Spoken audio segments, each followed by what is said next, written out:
Good afternoon, everyone. My name is Stephen Mackey. I'm President and CEO of the Somerville Chamber of Commerce. Welcome to another edition of the Chamber's Turning 21 series sponsored by Winter Hill Bank. This program is being recorded. First, a few words about the Chamber. The Chamber is an independent local business association supported by the voluntary dues and sponsorships of 250 businesses, property owners, and nonprofit organizations. The Chamber is not a city government agency. It is not affiliated with any political action committee, and it does not participate in any election campaign on behalf of or in opposition to any candidate for public office, federal, state, or municipal. We do share a common interest with all of the people of Somerville in our urban quality of life. For that reason, the Chamber has been involved in public discussions and movements in favor of such matters as transit-oriented development, upzoning, zoning reform, clean energy, life sciences development, outdoor dining, and a new Somerville High School. To further explore these and other issues, we are hosting a series of open discussions. At noon on Tuesdays in June, the Chamber will be featuring candidates for mayor. The format for these one-hour events will be to give each candidate the opportunity to first introduce themselves in their campaign, maybe for 15 minutes or so, however long they please, and second, participate in a question and answer session with our audience members. Please keep your video on, if you will, and your audio muted. When it is time for questions, I will recognize people who simply raise their hand virtually or for real, or who write questions in the chat.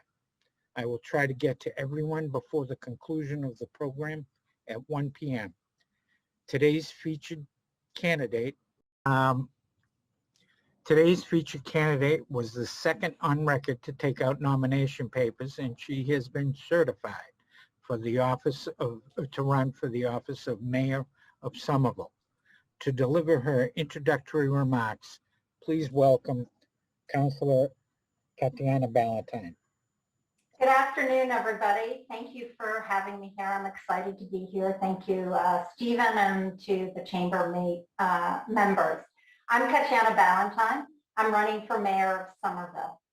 I'm optimistic about our future because I know from experience in Somerville that we can accomplish anything when we work together. I'd like to share a little bit about me. My immigrant experience, which taught me to value differences. My professional experience, which taught me to value inclusive leadership.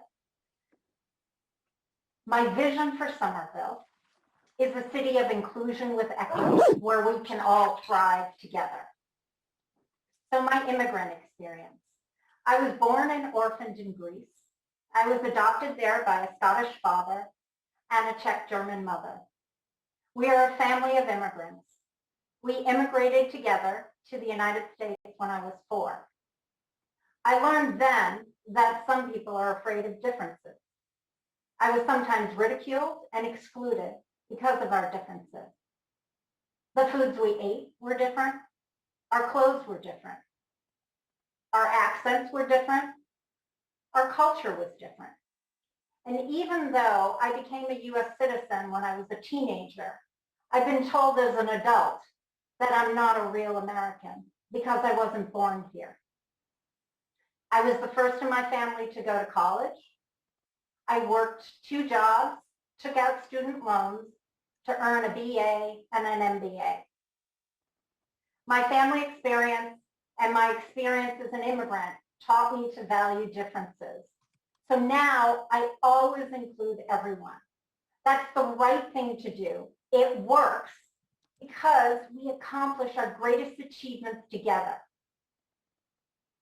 I have 30 years of professional experience, including experience in international business, startup companies, nonprofits, and local government. I've served 7 years on the city council and I was elected president of the city council twice. In international business, I've developed strategy, managed international suppliers and vendors while leading teams that created between $20 million and $300 million in annual revenue. I've also had to balance budgets, and I've had to make payroll in startups and nonprofits. I've been responsible for profit and loss. I appreciate businesses, and I want to keep working with the Somerville Chamber of Commerce to make our city even greater. My leadership experience in business, in nonprofit, and government has taught me that inclusive leadership creates buy-in. It creates shared purpose and enthusiasm. I'm completely committed to inclusive leadership because while it can take a little bit longer, it delivers the best results, like the Green Line extension and the new Orange Line station, like better planning for the right kind of economic and real estate development at Assembly, Union Square, Boynton Yards, and beyond, and like our new state-of-the-art high school. There is much more than we can do, and we can do anything if we work together. In 1993, I moved to Somerville, and I discovered a place that was fast changing. It was embracing its differences, diversity, and progressive values. Somerville was a place where I thought I could fit in here. And I'm grateful that my husband, Rick, and I planted our roots and raised our two daughters here. As I run for mayor, I draw on all of these experiences. I know we can build an even better and stronger community through inclusion, collaboration, and just genuinely caring for our neighbors. I also understand that city government is financed by taxes, paid in part by businesses, their employees, and their owners. To truly thrive in Somerville, we must expand Somerville's business sector. That means boosting commercial development, effectively preparing our workforce, and making it easier and more efficient to do business in Somerville, and to interact with city government. As mayor, I'll work for the new development to complement, not to replace existing businesses. And I'll work together for responsive, efficient city government. What's my vision for Somerville? I see Somerville as a city of inclusion with equity where we can thrive together. And thriving communities and thriving institutions together with thriving businesses. And I don't think we can have any one of those without the other. My vision for Somerville includes more than politics. We promote the arts. We value open space, bike lanes, dog parks, and community gardens, as well as healthy neighborhoods, safe streets, quality institutions, and thriving businesses. To accomplish this vision, our next mayor must embody all these Somerville values. She should be an inclusive leader with the experience to manage our dynamic city. As mayor, I'll work to connect Somerville residents to local jobs. As mayor, I'll invest in our most vulnerable neighbors, children, and families so we can all thrive together. As mayor, I'll continue to work to make Somerville a leader on racial and social equity by ensuring that our local city structures and systems do not enable racial disparities. As mayor, I'll work to make Somerville more affordable through growing our commercial tax base and building more affordable housing in Somerville. As mayor, I'll protect the environment and combat climate change so that Somerville can lead the country as a carbon negative, sustainable city. Somerville has become a leader in the country with the Somerville Native Species Ordinance, LEED Platinum efficiency ratings, and the Somerville Green New Deal, all of which I proposed. Embracing new green technology and the new green economy can benefit all of us here in Somerville. That's happening all around us now because of the great work we've done together in the past. As mayor, we'll work together to develop and share the benefits of the green new tech and new green economy. So,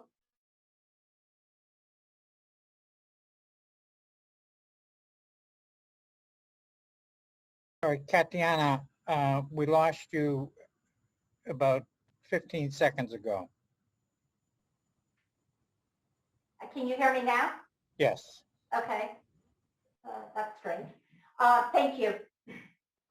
So how do we interact with government? How do you all interact with local government, and why is it important, and what's at stake, for government responsiveness? Every Somerville business should find efficiencies and a responsiveness in city government, and I'll work for that. Our community depends on enterprises that give it character and on the jobs and the tax revenues that existing businesses now provide. And that's new commercial development, and the new commercial development can bring. This past year has highlighted and increased the challenges that businesses face in successfully navigating city departments and ISD. I've heard about these. We must ensure that city government is working with businesses and not against. As mayor, I will commission a system of analysis to identify where we can improve our processes, determine if and where additional staff is needed, like adding business liaison officers who focus on helping businesses with new zoning, code compliance, license, and all other permitting requirements. We'll make appropriate changes in systems and staffing allocation to make our city government a resource to local businesses. The commercial development. Why is that important, and what's at stake? The right kind of commercial development, especially new commercial office, is essential for us to thrive together in Somerville. Commercial development brings jobs to a city in which 85% of us live here, but we work someplace else. So we're traveling to Cambridge, primarily in Boston. It supports the growth of small businesses, which have to close during the day. And the more that people both live and work here, the less traffic congestion and pollution we endure. To make progress on these goals, we've developed these priorities. We'll prepare and monitor long-term plans to strengthen the city's fiscal health. Promote responsible development that will increase the commercial tax base. And ensure that property in locations that are attractive to commercial developers and employers are zoned for high-value commercial uses. Ensure the thoughtful and human-centered design of new buildings that add to the streetscape and the vitality of neighborhoods. Require that 70% of the new built square footage in Somerville's transformative districts be commercial. Remove roadblocks to expeditious approval for commercial developments and new businesses. Without weakening, review the rigors for the community input. Streamline city government to support and retain local businesses. We need to establish an economic development division, a program that works with entrepreneurs to create and retain small businesses.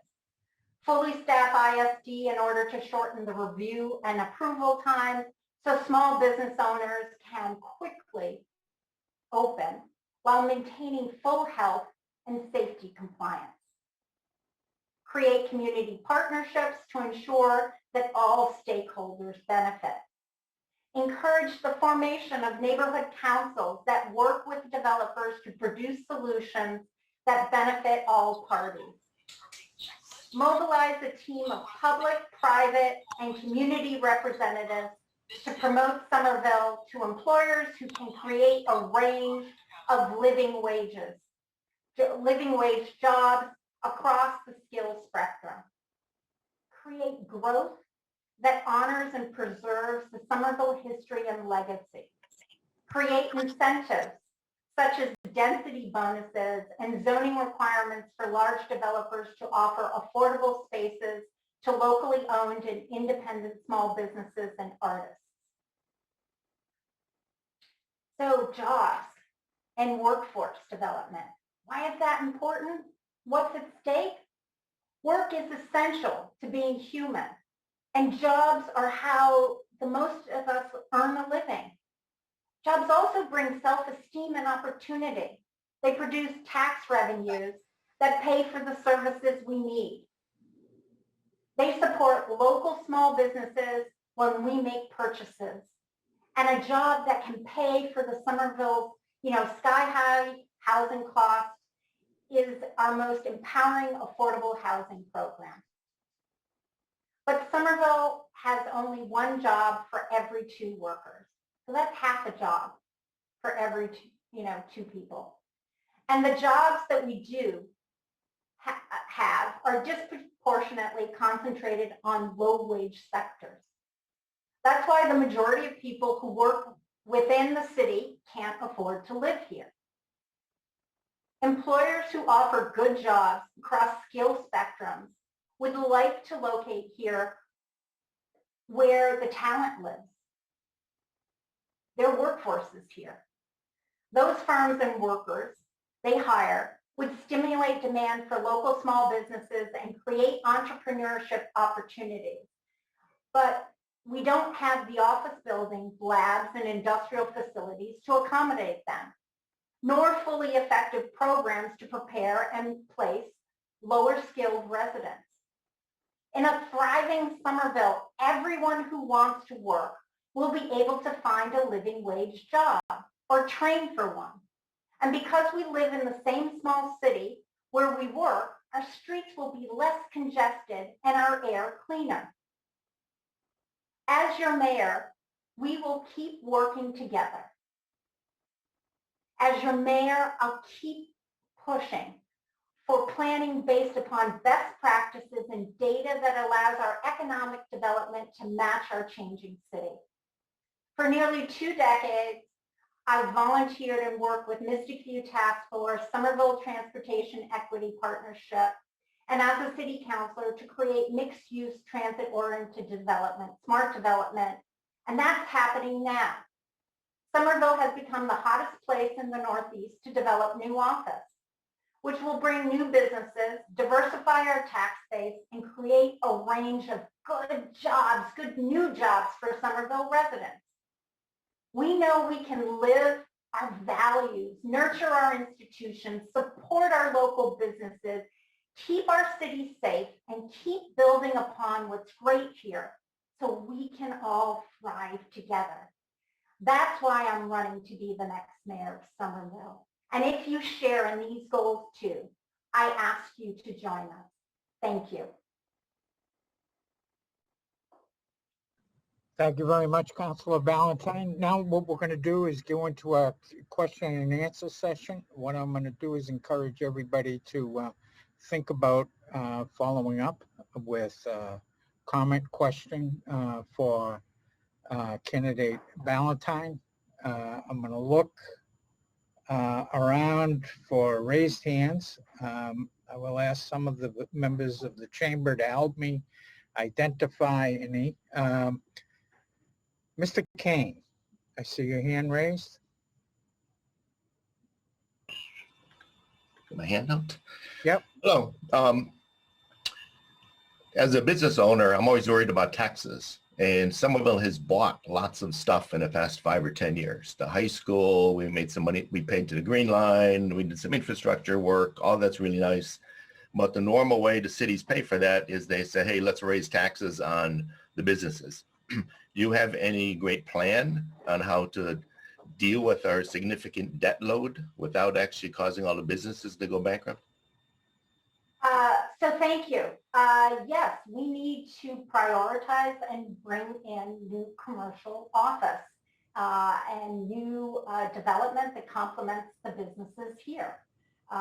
We currently rely on who is here to pay for things. So we need to generate new revenue, right? So bringing in new commercial office, bringing in, expanding what is here is part of the way to lessen the burden on those who are already here. All right, Mr. Newman, you have a question? Yes. What are your plans for the city to manage the armory that is in the processing, and also complete and open the art farm? I'm sorry, could you repeat that? I didn't hear it. I think I heard, if I could repeat what I heard is, what are the plans for managing the armory? And I didn't hear the art farm question. The plans for finishing and opening the art farm. Thank you. So the arts is an important piece of our local government. It is in effect for many reasons. It brings people from out of town here, so they shop at the local businesses. It also improves on our safety. As the chief, Fallon, had mentioned to me, one of the best ways to help in safety in Somerville is make sure that there is lots of activity, and having having people in the streets and the festivals are important. I supported the purchase of the armory because the arts brings so much to our community in terms of economics, in terms of feeling good, in terms of valuing the fact that the arts are a profession and not just an accessory. So I do support that. In terms of the managing of it, we're still working that out. I would say that it will be done in a responsible way. It will be done by planning and putting a business plan together, and to figure out that, you know, all the rules and regulations and how to manage such an asset, and looking at other communities for their best practices is something that I would support. In terms of Art Farm, again, it's an asset. I support it for the reasons that I said. The arts are a valued institution in Somerville, and they breathe our, for all of us, you know, make us happy and feel part of something, and they engage us, and they bring economic vitality. So I do support the art farm and moving it forward. Thank you, Councilor. Mr. Connolly. I have to ask you to. Thank you. There we go. I think I got there. Katjana, good afternoon. How are you today? I'm well. How are you, Jack? Very good. Thank you. A couple of quick questions. First, where do you stand on the safe injection site here in Somerville? And secondly, where would it be located if you are in support of? So I think that you know, we're a compassionate community. So where it's to be located, or if it were to be located here, I don't have the answer for that now. I believe that government, through regulations, sort of manifested the national government in terms of the opioid crisis, and as you can see with the lawsuits and the circulars, I think that our community is hurting. I think that we should try to support and be that compassionate community. But the first thing we need to do is we need to get the community members and all talk about what they would like.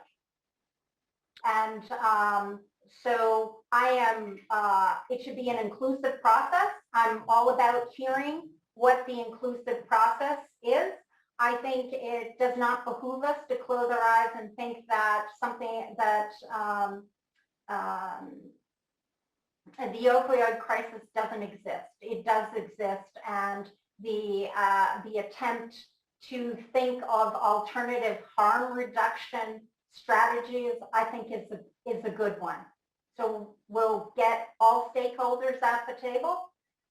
We'll have the dialogue, and then we'll see how it goes. I have not seen the plan proposal, or if the administration has even developed a plan to date.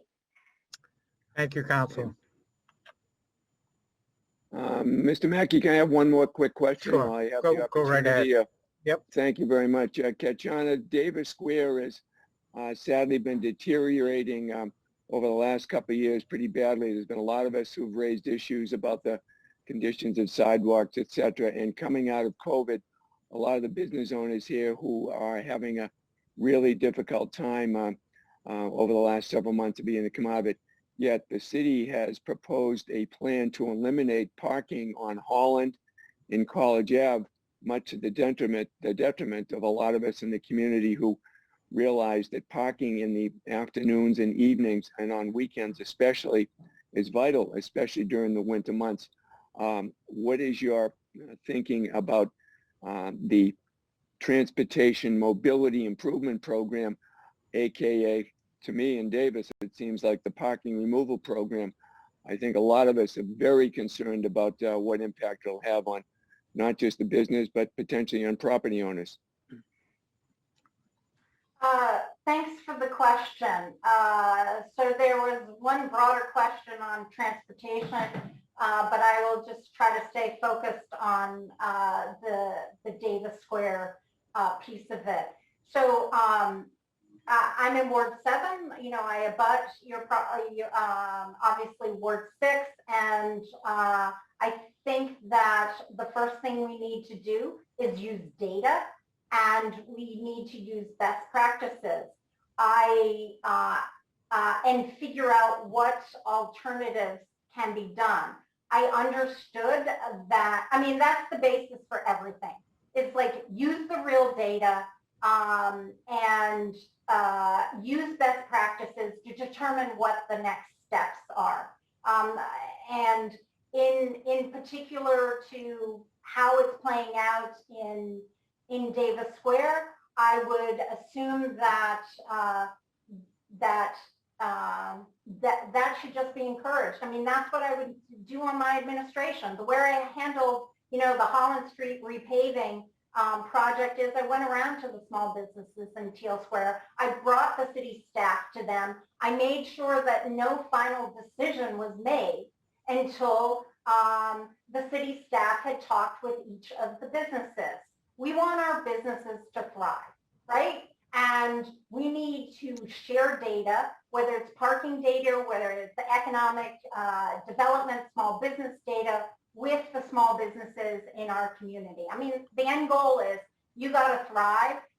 We want to, in my administration, we want to drive business to the squares. We want to make it easier for people to get down to the squares. I mean, 7 out of, or 8 cars out of 10, 8 cars out of 10 drive through Somerville. They do not stop at a business, and they do not stop at a residence. They're just passing through.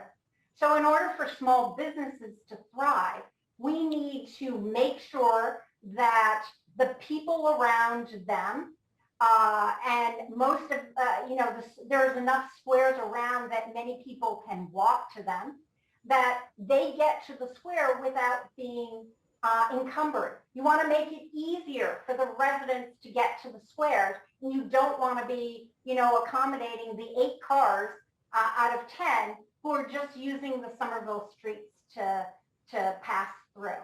So that's my priority. Drive business to the squares and use best practices and data to figure out what the optimum parking should be. Thank you, Counselor. Next up is Don Hughes. Mr. Hughes. Hi, Katjana. Thank you for joining us today. Hi, Don. Nice to see you. I was intrigued by the connection you made between commercial development and affordable housing. I was wondering if you could expand a little bit on how you see that link or connection between more commercial development and how that allow the city to develop more affordable housing. So thanks for that question. It's a great one.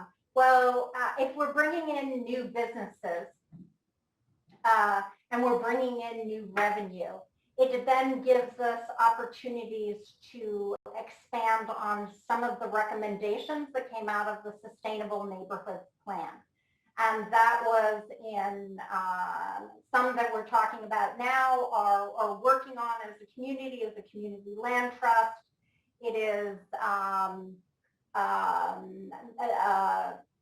the 100 Homes program. There are things like that. So if we're diversifying our revenue, we're bringing more revenue in. The revenue should be used for the residents who are here in terms of helping our programs. So those are 2 tools: the Community Land Trust, the 100 Homes program, whether it turns into a 1,000 Homes program, that can help leverage or help being used, financing to build more affordable housing. Thank you. Next up is Connor Brennan.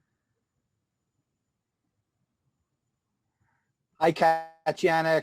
Thank Hi, you for Connor. running. I know you well. I'd just like to, I'm asked, this is my question for every candidate is, can you say that you will support, how do you feel about parklets for dining and nightlife businesses or businesses in general? So I do like parklets.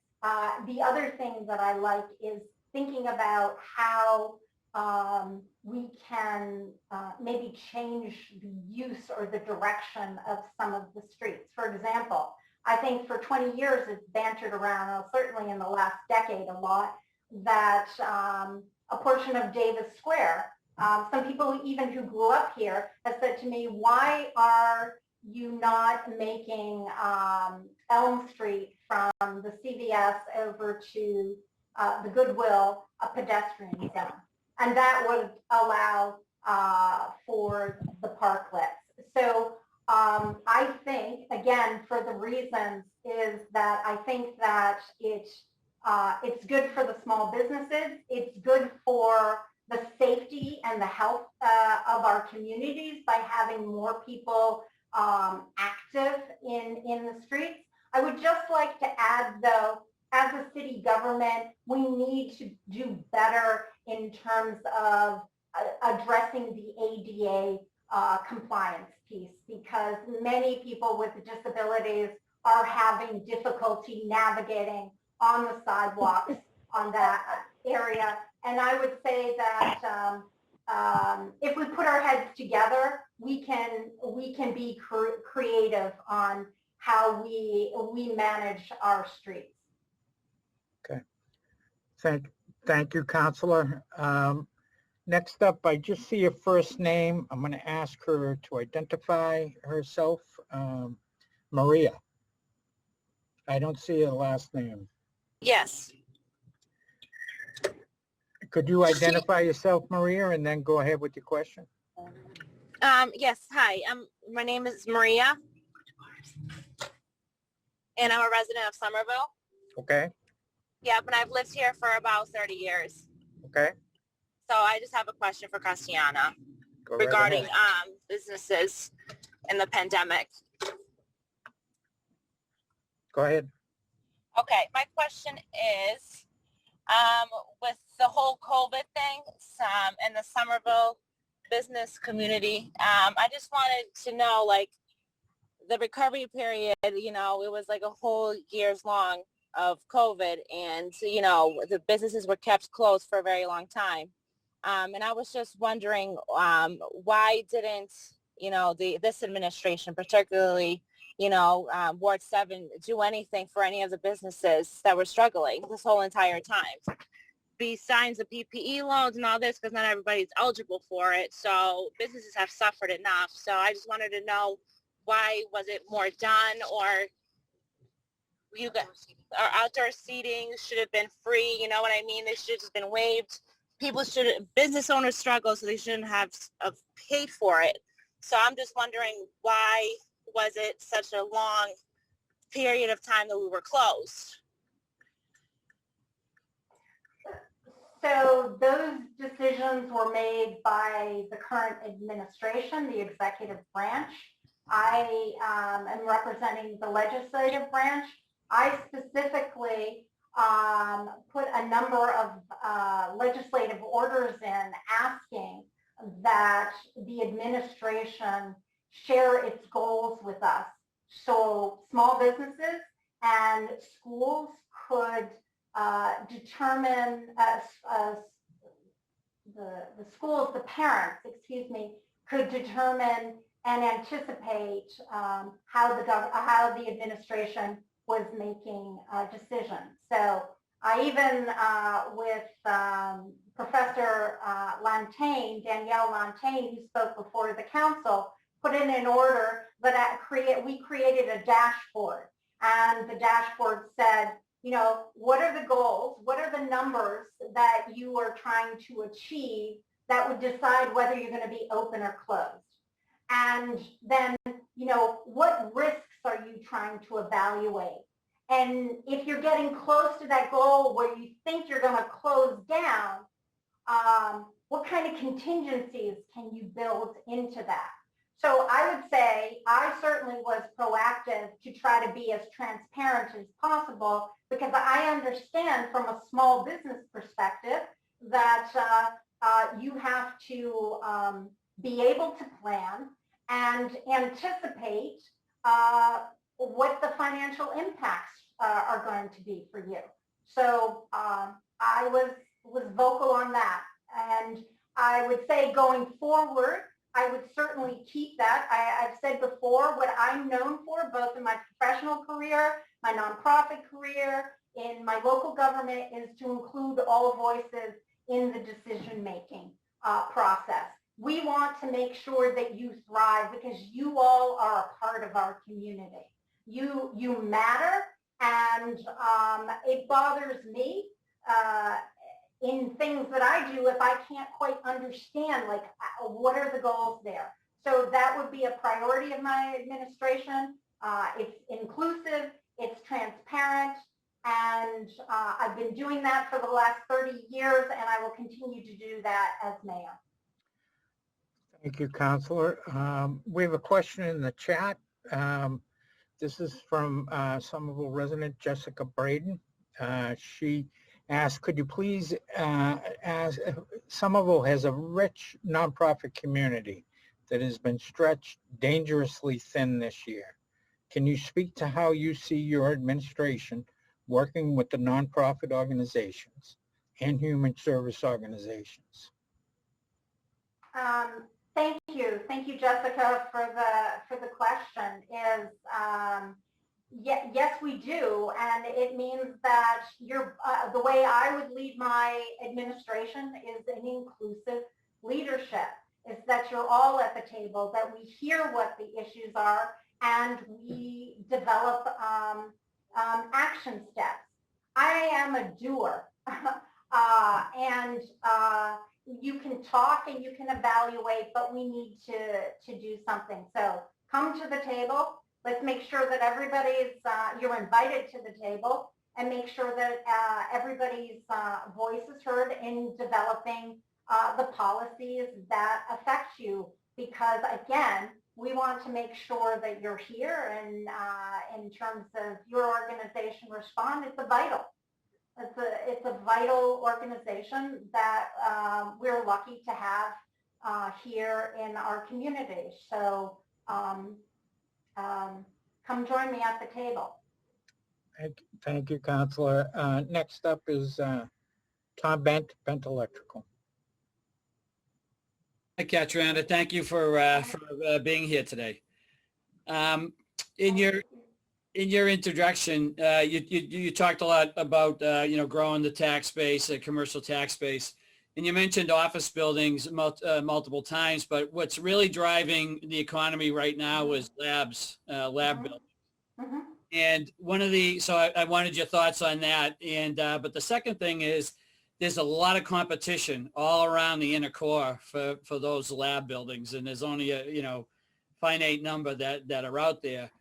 And are you concerned that Somerville is recently with different linkage fees, things like that I believe we have the highest linkage fees in the state for commercial development. On top of that, the additional housing requirements. Are you concerned that, we're going to get to a point where Somerville won't be attractive to these type of businesses because of the cost of doing business here? Thank you, Tom. That's a really important question. So we have the workforce. When I started working in the late 80s, the mantra was that a company, a corporation or lab space, was located within 10 miles of the president or the CEO lived. I mean, all of that was like in northern New Jersey, if you talk about life sciences, okay? And that has changed because businesses understand that workforce and employees are really important. And so this is where the workforce is in Somerville. Do I think we're competitive? I think we're extremely competitive. We can chat maybe further about the linkage fee, but I believe that we are lower, at least in the latest numbers that I've gotten. We're lower than Boston and Cambridge because they have both increased them, but we can have that conversation. I do think we're competitive. For the reasons we have this, like the wonderful ingredients. We have the workforce, we have the transportation accessibility with the Orange Line T-stop that came in, if we're talking there, or the Green Line that's going to be opened, within the next 9 months. And so I think that we want to make, businesses, when they're making a decision to locate here, I mean, that's what Puma did. When we had the groundbreaking from Puma a couple of years ago, when I was talking to their president and general counsel, I said, well, why are you picking here? And he said, because this is where the workforce is, and this is also where our staff want to be. They want to be located in the urban core. They do not want to be out in suburbia. And I think those are really powerful. To your point, yes, the growth right now is in lab space, but that doesn't preclude us from not, considering and supporting any office commercial that wants to be here. And we don't know, there could be complementary businesses that is new technology that we're just not even quite for of, that complements the life sciences or complements the green tech jobs or the green tech sector that is growing out of Greentown Labs.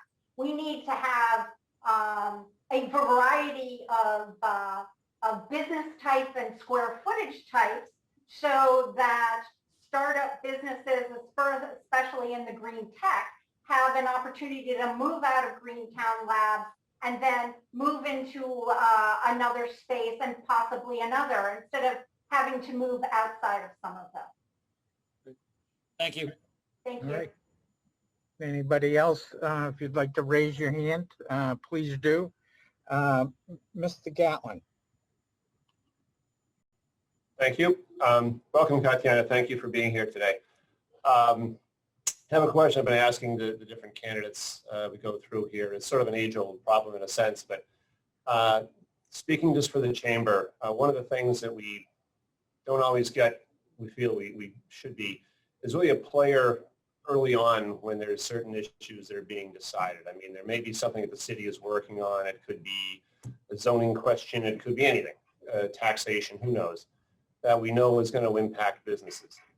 And oftentimes what happens is the city people are working together. They're researching this and researching that. They form their own committees. They come up with a new policy. They come up with a proposed ordinance. And then finally we see what the result of all that many months of work is. And it goes to city council. We get our 2 minutes to talk about it, and that's it. That's all the input that anyone's really allowed. And the frustrating thing for us is we feel that we can be a player and provide information and input much, much earlier in the process.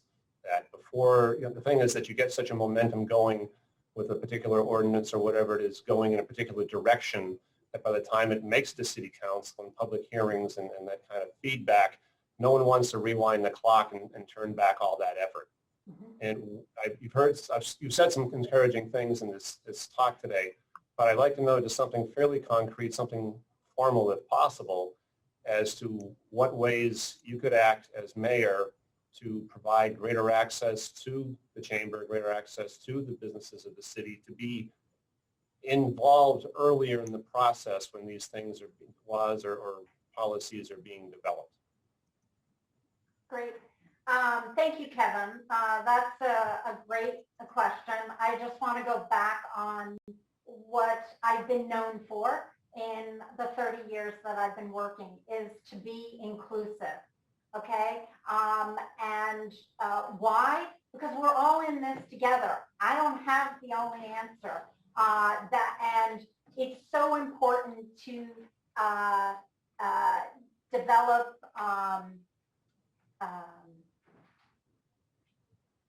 it's so important to develop the community and that people feel a part of something. So, like I said, is we need to, inclusive leadership creates buy-in, it creates shared purpose, and it creates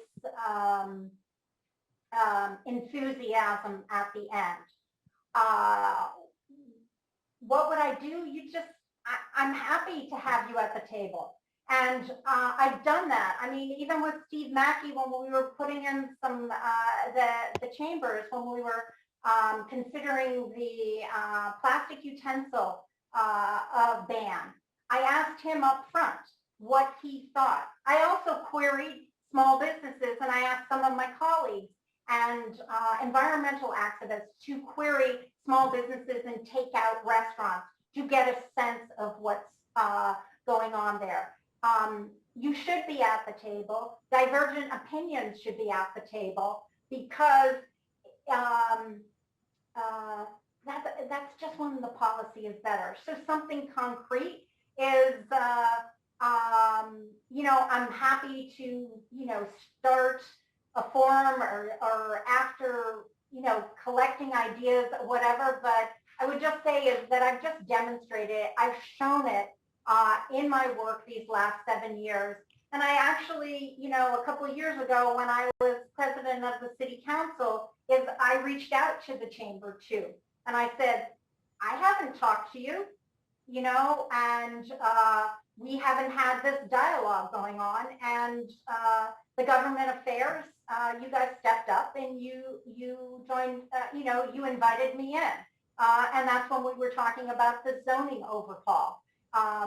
So I would just continue to do on the things that I've been doing in the past where I include everybody in the process.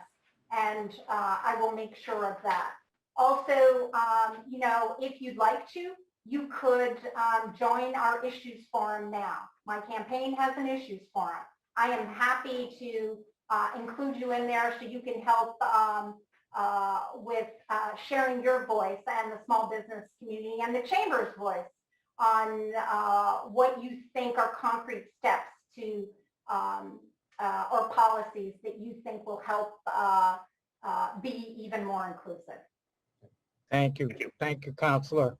A question at last forum, I think it was from Pat King. He said, people don't elect the president, they elect her friends or his friends. What you have various department heads in key positions. How do you view the occupants in those positions now? And who will you surround yourself with?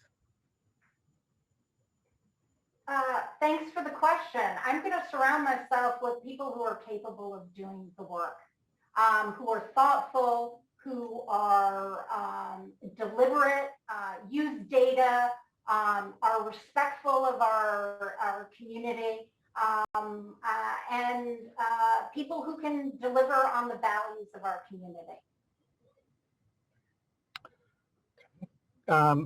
Joe Nissenbaum, is that your hand up?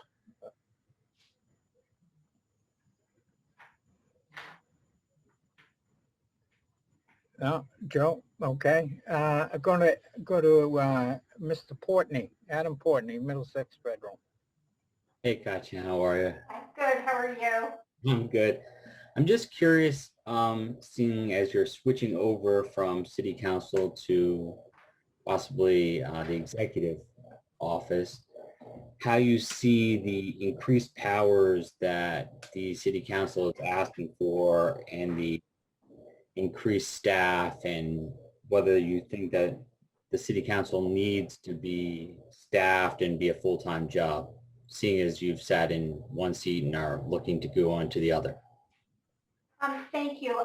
I'm sorry. Could I ask you to repeat the question? In part is you faded out on me, so I want Sure. Thank you. I was just curious, seeing as you were coming from the city council, how you see, I know that they're looking to increase part of their, maybe go full-time or have a staff, and how you see the division of powers between the executive and the legislative branches in Somerville, and whether the city council needs to take a larger role as they're looking to. That's a good question. Thank you for that.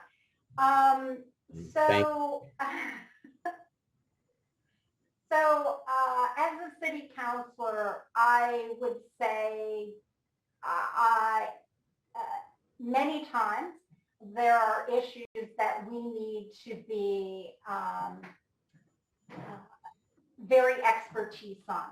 So, when we did the zoning overhaul, it's very specific. There's very specific laws, and it was a crash course and sometimes longer in trying to be, understand zoning ordinance and laws.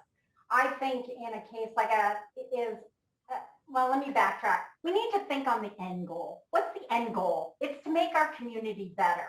It's to make sure that the zoning works so that it works for all of us. So I use the zoning example, and I think that it behooves that the city council can have, a lawyer that would help them on specific things. Or as in the case when I was president of the city council, a city solicitor had to recuse themselves. So in terms of those technical things, I think that's important and okay to do. The skills, I just want to backtrack is I've been in a leadership position. I've been in an executive position. I have in my professional career and in my nonprofit career, and as a city councilor. So the executive position is something that you have to take ownership with. And moving from the legislature to the executive, I already have the skills, and I've had, and I've been working and that arena for 30 years. So I think that I am comfortable with that. I also think that if we're working together, if we want to be inclusive, listening to people's opinions, even if there's the legislative side, further up front in the process, I don't think there's anything wrong with that, because at least you understand where things are from the very beginning, instead of, you know, moving it down the line and later on where the tussles come in. So, you know, you asked something about the full-time. You know, I think that has to be discussed, because I also came from a manufacturing background, and you know, I think of the conveyor belts and moving down. You have to make sure that there's enough staff on the city side to be able to support whatever initiatives the legislative side is doing, and that needs to be planned and discussed ahead of time, not just freely taken up. Councilor Ballantyne, thank you very much. We're coming up on the hour, so we're going to bring it to a conclusion. I've had more than one candidate on the call today. We have been giving people equal time, and I don't feel like I can acknowledge one of the candidates to participate without doing that for others. So I want to say thank you for being here. Thank you for joining us. Next week, we will thank you to our sponsor of the series, Winter Hill Bank. And next week, next Tuesday at noontime, we will have mayoral candidate Mabah, city councilor at large, Will Mabah. And we'll hope you'll join us again. So, and maybe when we're through doing our individual exchanges with the candidates, maybe they might agree to do a forum altogether. We could be on at the same time. So with that, thank you very much. Thank you for joining us. Hope to see you next week. Thank you very much. Have a good day, everybody. Stay cool. It's humid out there and hot. Thank you. Bye.